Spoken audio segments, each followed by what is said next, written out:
friends, and welcome to Freedom Harvest Farms. Welcome to Sunday in the Garden with Aislinn, and Joe is back there behind the camera. He helps me out every week. Good morning, everybody. And clearly, as you're going to be able to tell by the wind noise and the banging and all of that, that it is another windy period in South Texas. This is our windy season, so it is expected.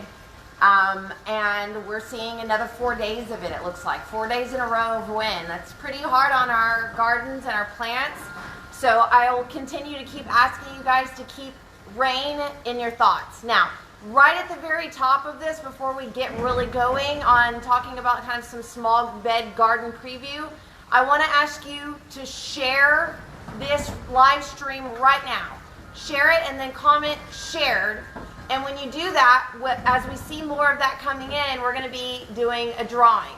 Now, Wednesday is when I'll do the drawing, and I'm going to be giving away, I've got lots of things coming up in April, but one of those, of course, is the Day on the Farm. That's April the 16th. So in less than a week, next Saturday, Easter weekend Saturday, we'll be opening up the farm for a Day of Farm events.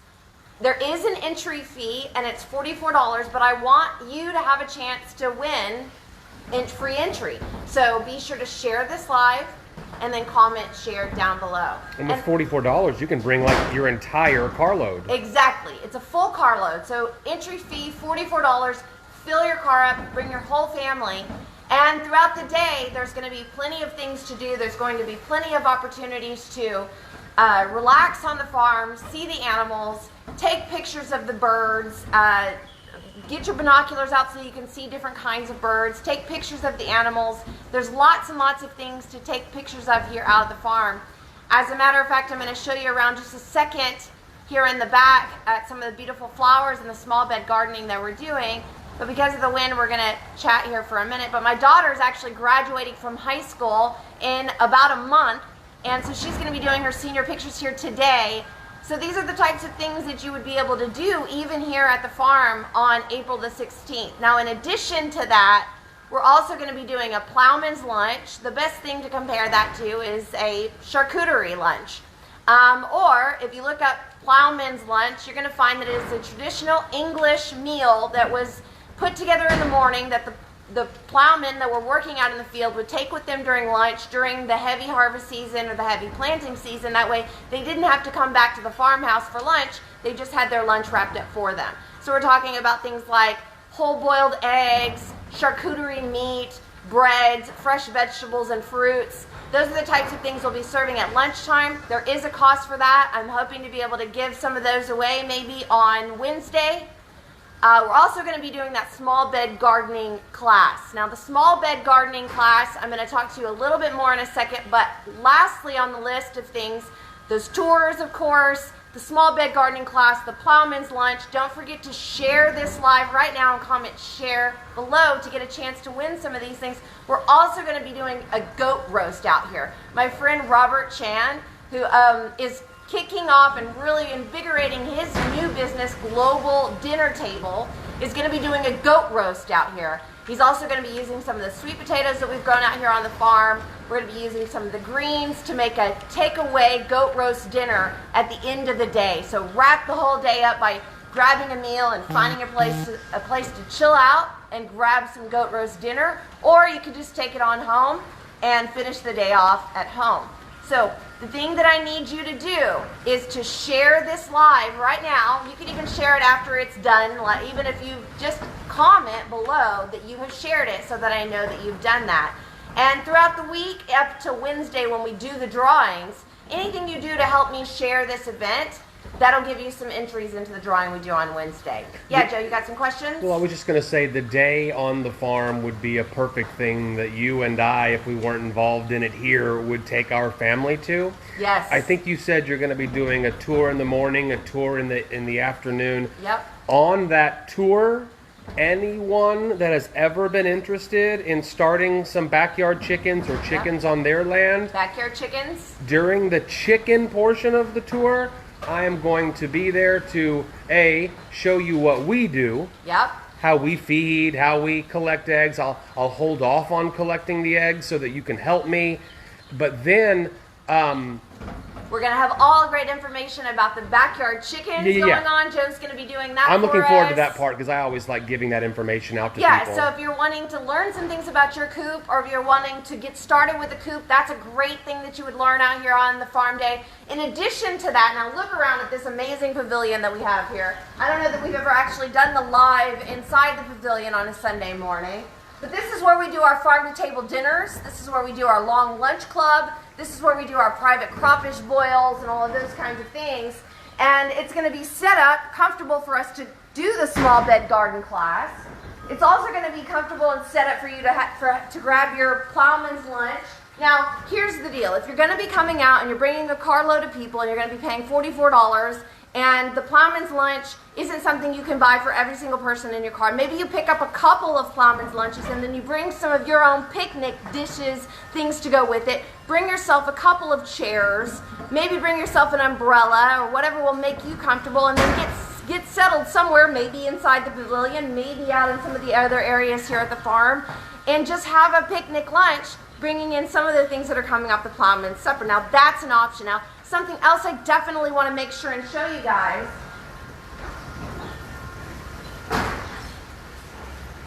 Back here in this room, where you're also going to be able to very easily see the animals, the tank, all kinds of cool things going on back here. This is where we're going to be having the co-op farm store.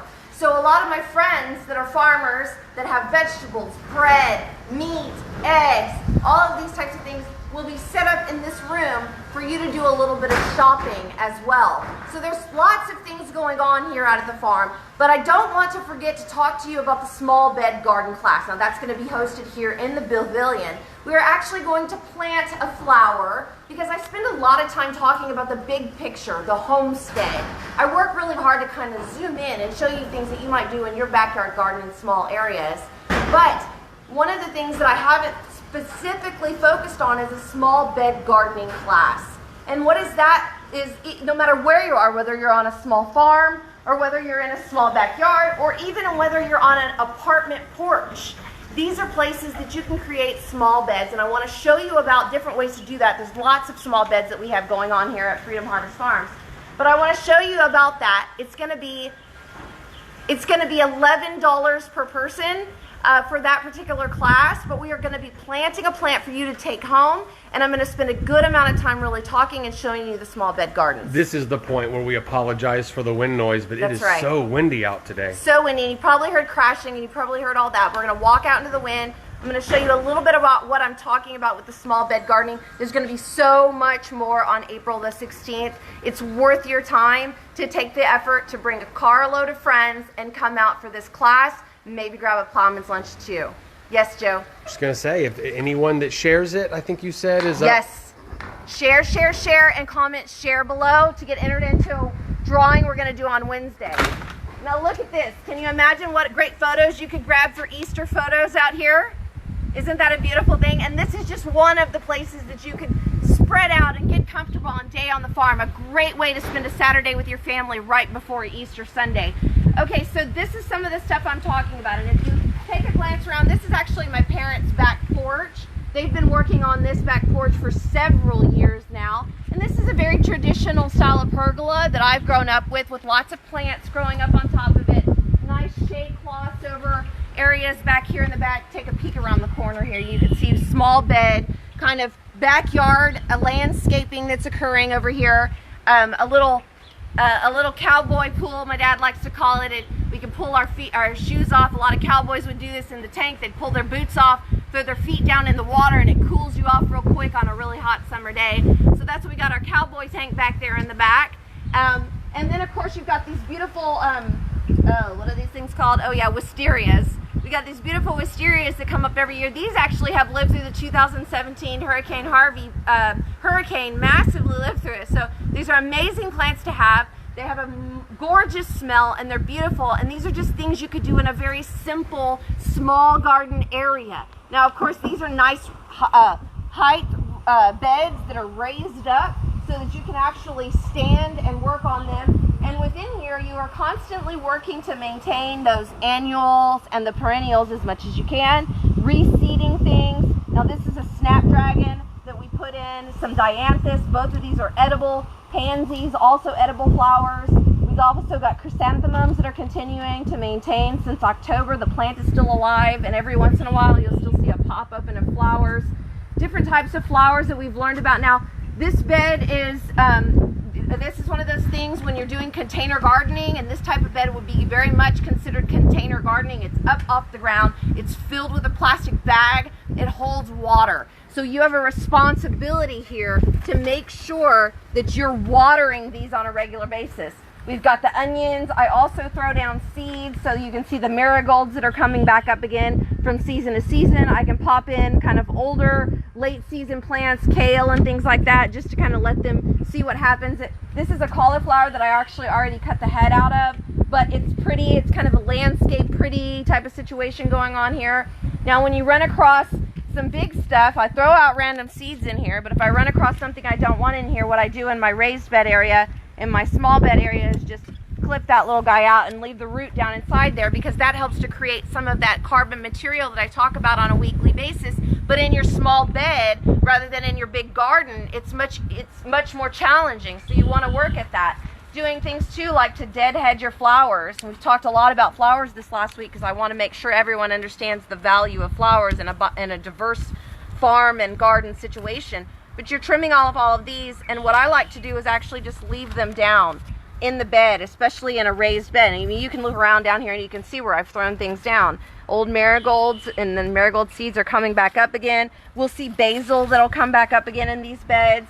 Some of these onions were just kind of thrown back down inside here, never really planted, but then some of them were planted. So we could actually use the green of this, or at some point if we want to give the bulb a try and see if we can pull the bulb back out.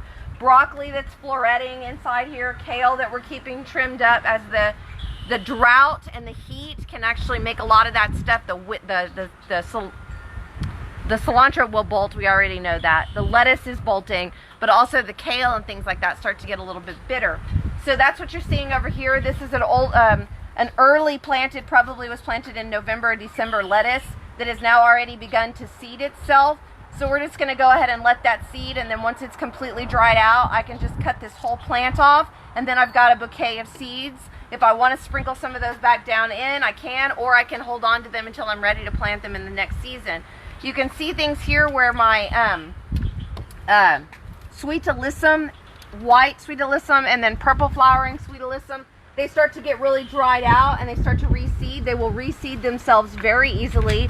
Strawberries, a good place to keep your strawberries is up off the ground, and keeping this stuff regularly watered is going to be a huge part of keeping your most successful garden bed. Now these are the types of things you might do to go in and just clean up some dried out stuff that you're working on, and then you can decide whether A, do I want to use or need to use that, and if not, find a little place to kind of just tuck it in, and you're creating some carbon down inside there.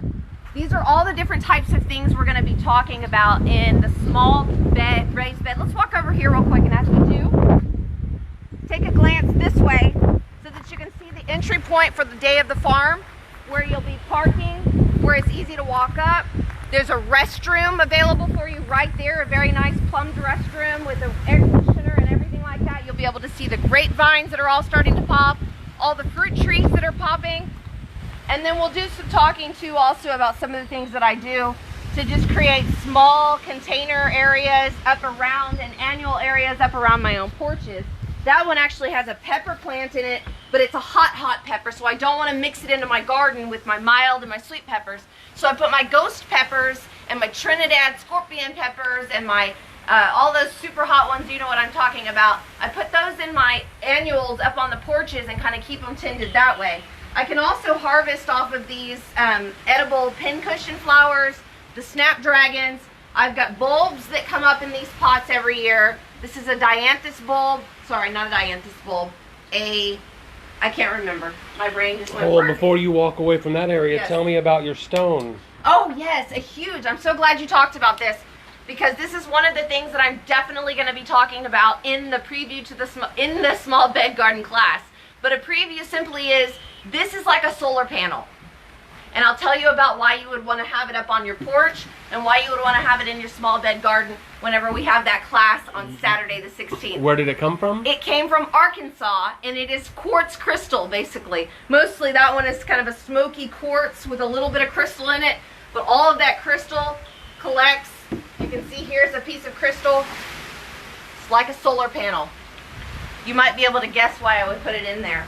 Now you can see over here too the bulbs, more of the bulbs that are starting to pop up. My chives, as I go back in and just trim chives off of every week, I can get more and more chives to use for delicious dishes. I'm harvesting lots of calendula right now, all over, but also up on my porch. Now one of the things you also always want to talk about when you're talking about those porch gardens or small bed gardens is that you want to think about what you're able to do when it comes to keeping things close to your kitchen. Sorry, I was moving around. My brain got all scrambled up there for a minute. So if you're wanting to trim something off quickly and just walk right in your kitchen, you can grab these chives, trim right here. You can grab some parsley, trim right here. Over there in that other bed, I could walk across really simply and I would find thyme.